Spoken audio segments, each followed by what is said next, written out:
തിരിച്ചെത്താൻ ചെറിയ ഇടവേളയ്ക്ക് ശേഷം.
തലക്കെട്ടുകൾ നോക്കാം.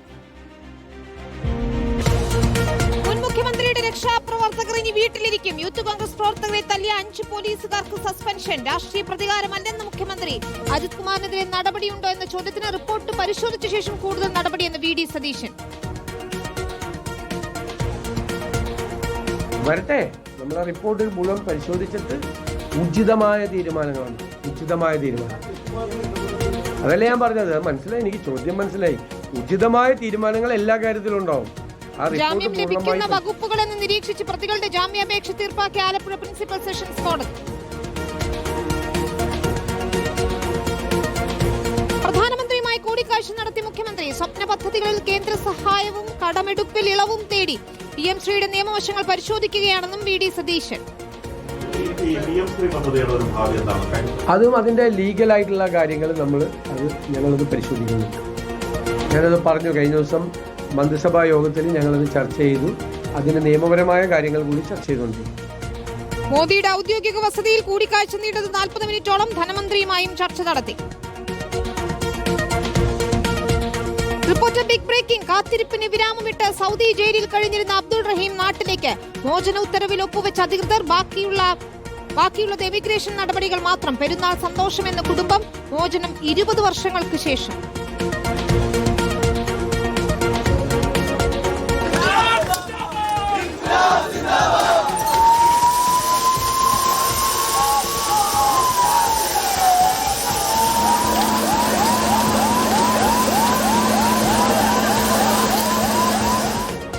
തലസ്ഥാനത്തെ സംഘർഷത്തിൽ സംസ്ഥാന വ്യാപക പ്രതിഷേധവുമായി SFI. കണ്ണൂർ കമ്മീഷൻ ഓഫീസിലേക്ക് നടത്തിയ മാർച്ചിൽ സംഘർഷം.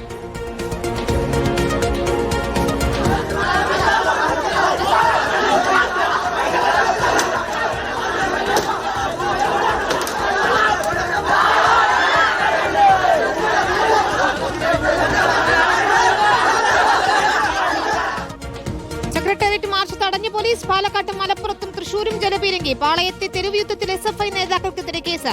പോലീസ് ഏകപക്ഷീയമായി പെരുമാറിയിട്ടില്ലെന്ന് ആഭ്യന്തരമന്ത്രി.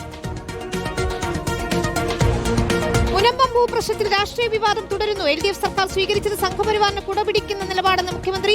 ഭൂമി രജിസ്റ്റർ ചെയ്തതിൽ വിമർശനം ആവർത്തിച്ചു VD സതീശൻ.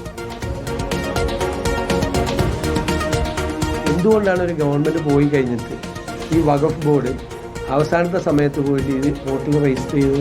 എന്നിട്ട് ഗവൺമെന്റ് പൊളിറ്റിക്കൽ അപ്പോയിന്റ്മെന്റ് ആണ് വഖഫ് ബോർഡ് ചേർന്നത് അല്ലേ? ആ വഖഫ് ബോർഡ് കൂടിയിട്ടൊരു തീരുമാനം എടുത്തിരിക്കുകയാണ് ഇത് വഖഫാണെന്ന്. അപ്പൊ അവരോട് പറഞ്ഞത് കാപട്യമാണ്, അവരെ കളിപ്പിക്കുകയാണ്. സാങ്കേതിക നടപടി മാത്രമെന്ന് LDF. വഖഫ് ബോർഡിനെ പിരിച്ചുവിടാമെന്നത് വ്യാമോഹമെന്ന ചെയർമാൻ. രജിസ്റ്റർ ചെയ്തത് നിയമാനുസൃതമല്ലെന്ന് സമരസമിതി.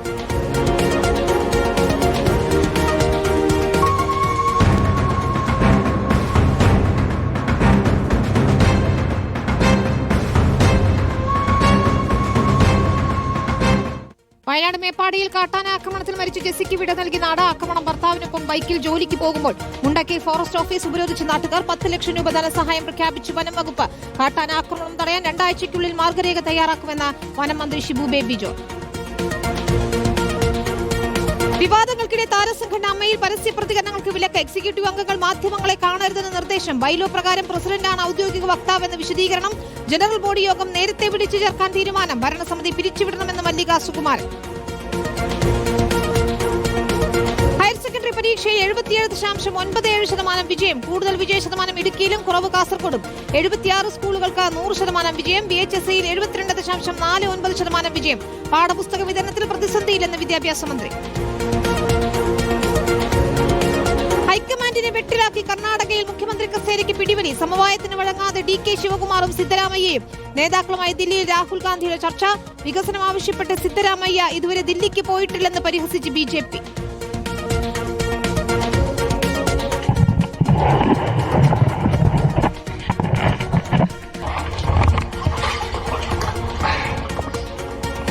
ലാവോസിൽ ഗുഹയ്ക്കുള്ളിൽ കുടുങ്ങിയവർക്കായി രക്ഷാപ്രവർത്തനം. ഒരാഴ്ചയായി 7 പേർ ഗുഹയ്ക്കുള്ളിൽ.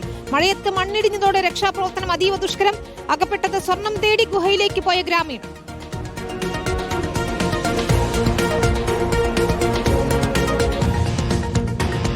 നവകേരള സദസ്സിന്റെ യൂത്ത് കോൺഗ്രസ് പ്രവർത്തകരെ മർദ്ദിച്ച മുൻ മുഖ്യമന്ത്രിയുടെ ഗൺമാനും പോലീസ് ഉദ്യോഗസ്ഥർക്കും സസ്പെൻഷൻ. മുൻ മുഖ്യമന്ത്രി പിണറായി വിജയന്റെ ഗൺമാൻ അനിൽകുമാർ, സുരക്ഷാ ഉദ്യോഗസ്ഥൻ സന്ദീപ് ഉൾപ്പെടെ 5 പേർക്കെതിരെയാണ് ആഭ്യന്തര വകുപ്പിന്റെ നടപടി. പ്രതികളുടെ ജാമ്യാപേക്ഷ പരിഗണിക്കുന്നതിനിടെ ആലപ്പുഴ സെഷൻസ് കോടതി അന്വേഷണ സംഘത്തെ രൂക്ഷമായി വിമർശിച്ചു.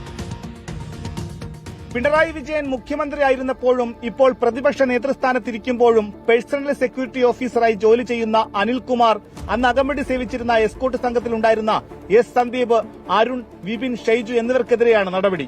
SIT സംഘത്തലവൻ SP AP Shoukath Ali DGP Ravada ചന്ദ്രശേഖർക്ക് കഴിഞ്ഞ ദിവസമാണ് റിപ്പോർട്ട് കൈമാറിയത്. ലോക്കൽ പോലീസ് കസ്റ്റഡിയിലെടുത്ത പ്രതിഷേധക്കാരെ ഗൺമാൻമാർ മർദ്ദിച്ചത് ചട്ടവിരുദ്ധമാണെന്ന് വ്യക്തമാക്കുന്നതാണ് റിപ്പോർട്ട്. മുളവടി ഉപയോഗിച്ച് മർദ്ദിച്ചതിനാൽ വധശ്രമം ഉൾപ്പെടെയുള്ള വകുപ്പുകൾ നിലനിൽക്കുമെന്നും റിപ്പോർട്ടിൽ ചൂണ്ടിക്കാട്ടുന്നു.